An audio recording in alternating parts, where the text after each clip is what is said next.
जी हाँ दोस्तों, आपकी प्रैक्टिकल परीक्षा की तारीख है वो आ चुकी है। 15 अप्रैल से कक्षा 10वीं के 12वीं के प्रायोगिक परीक्षाएं कराई जाएंगी।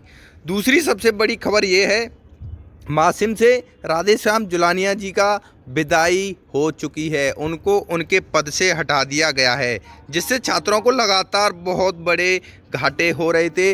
न तो उन्हें ब्लूप्रिंट मिल पा रहा था, सब कुछ बदल दिया गया था, परीक्षा पैटर्न भी बदल दिया गया था। अभी फ्रेंड बात करें तो सिर्फ आपके पास 2 महीने का समय बचा हुआ है, यानी 60 दिन बचे हुए हैं।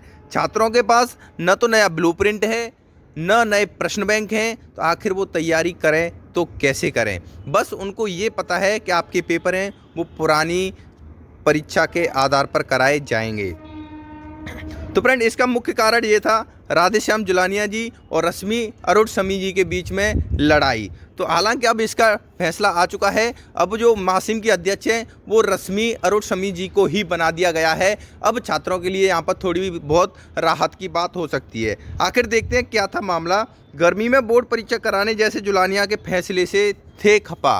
राधेश्याम जुलानिया जी चाहते थे कि मध्य प्रदेश की बोर्ड की परीक्षाएँ हैं वो मई के महीने में कराई जाएँ, लेकिन सरकार ये नहीं चाहती थी। सरकार चाहती थी कि परीक्षाएं उससे पहले ही करा लिया जाएं। और देखिए यहाँ पर क्या था, मध्य प्रदेश के वरिष्ठतम आईएएस अधिकारी और मध्य प्रदेश माध्यमिक शिक्षा मंडल से हटाए गए अध्यक्ष राधेश्याम जुलानिया लंबे समय से सरकार के निशाने पर थे। सरकार भीषण गर्मी मई जून में हायर सेकेंडरी और 12th की परीक्षा कराने के पक्ष में नहीं थी। कोरोना काल में परीक्षा पैटर्न बदले और आउटसोर्स पर रखे काउंसलरों को परीक्षा के ठीक पहले भी इन्होंने हटा दिया। इससे भी सरकार खपा थी। इन फैसलों के चलते स्कूल शिक्षा विभाग की प्रमुख सचिव रश्मि अरोड़ शमी से भी पटरी नहीं बैठ पा रही थी। हालांकि जुलानिया सभी आरोपों को नकारते हैं और कहते हैं कि परीक्षा पैटर्न से लेकर मंडल में जो भी बदलाव हुए वह सरकार की सहमति से हुए। सरकार खुश है या नहीं ये मैं नहीं कह सकता, ऐसा राधेश्याम जुलानिया जी का कहना है। देखिए यहाँ पर उनसे कई प्रश्न पूछे गए जिनका उन्होंने आंसर भी दिया। देखिए यहाँ पर पूछा उनसे, कोरोना काल में परीक्षा पैटर्न बदल दिया जबकि शासन इसके लिए तैयार नहीं था, क्या ये सही है? तो इस पर उन्होंने बताया, सरकार खुश थी या नहीं मैं नहीं कह सकता, निजी स्कूल एसोसिएशन इन सुधारों के पक्ष में था। इसके बाद एक क्वेश्चन और उनसे पूछा गया कि आप पर आरोप है कि मंत्री और शासन स्तर से पूछे जाने वाले सवाल 5 पत्रों के जवाब नहीं दे रहे थे, क्या ये सही है? तो इस पर कहा, मंत्री ने कभी भी गैर जिम्मेदार नहीं कहा। किसी भी क्लास के स्टूडेंट हो और आप पर कोई भी क्वेश्चन नहीं आ रहा है तो इंडिया का टॉप एजुकेशन प्लेटफॉर्म अनअकैडमी आपके लिए बहुत अच्छा फीचर लेकर के आ चुका है। सबसे पहले आपको अनअकैडमी ऐप को डाउनलोड करना है, जिसकी लिंक डिस्क्रिप्शन में मिल जाएगी।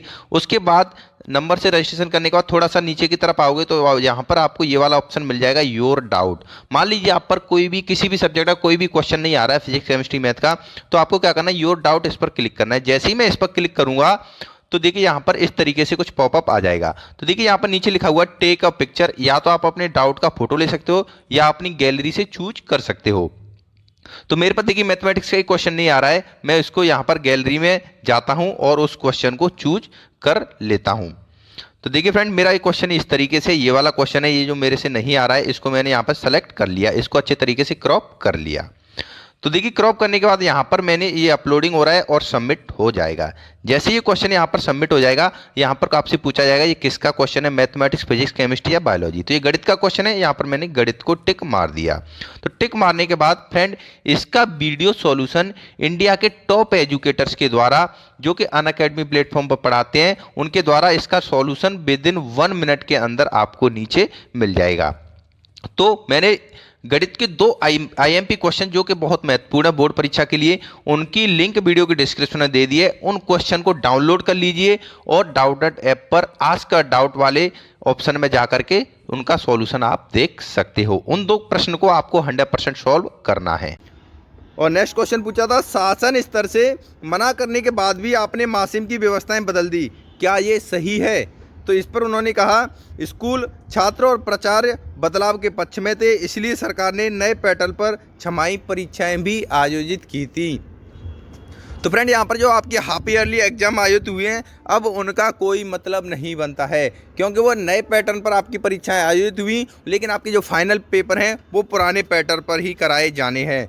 नेक्स्ट क्वेश्चन उनसे पूछा गया, वर्तमान परिस्थितियों परीक्षा केंद्र बढ़ाने पर विचार चल रहा था और आपने कम कर दिया, क्या ये सही है? तो इस पर उन्होंने बताया, परीक्षा केंद्र छात्रों की संख्या और दूरी के आधार पर तय किए जाते हैं। बोर्ड ने वर्ष 2010 में परीक्षा केंद्र के लिए दिशा निर्देश और नियम बनाए हैं, उनका ही पालन किया गया है। तो हालांकि यहाँ पर हम भी इस फैसले से सहमत नहीं होंगे, क्योंकि कोरोना काल है, परीक्षा केंद्रों की संख्या जितनी ज़्यादा रहेगी उतनी सोशल डिस्टेंसिंग का पालन किया जा सकेगा।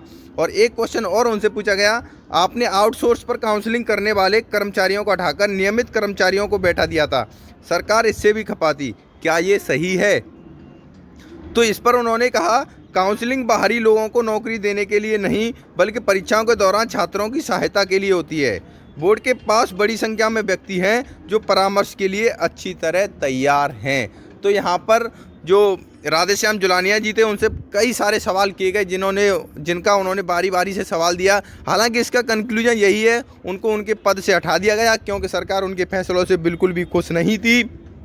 उनके द्वारा लिए हुए फैसले थे वो छात्र हित में नहीं थे, इसलिए उनको उनके पद से हटा दिया गया। अब देखते हैं छात्रों के लिए नया ब्लूप्रिंट, नया प्रश्न बैंक कितने दिन के अंदर जारी हो जाएगा।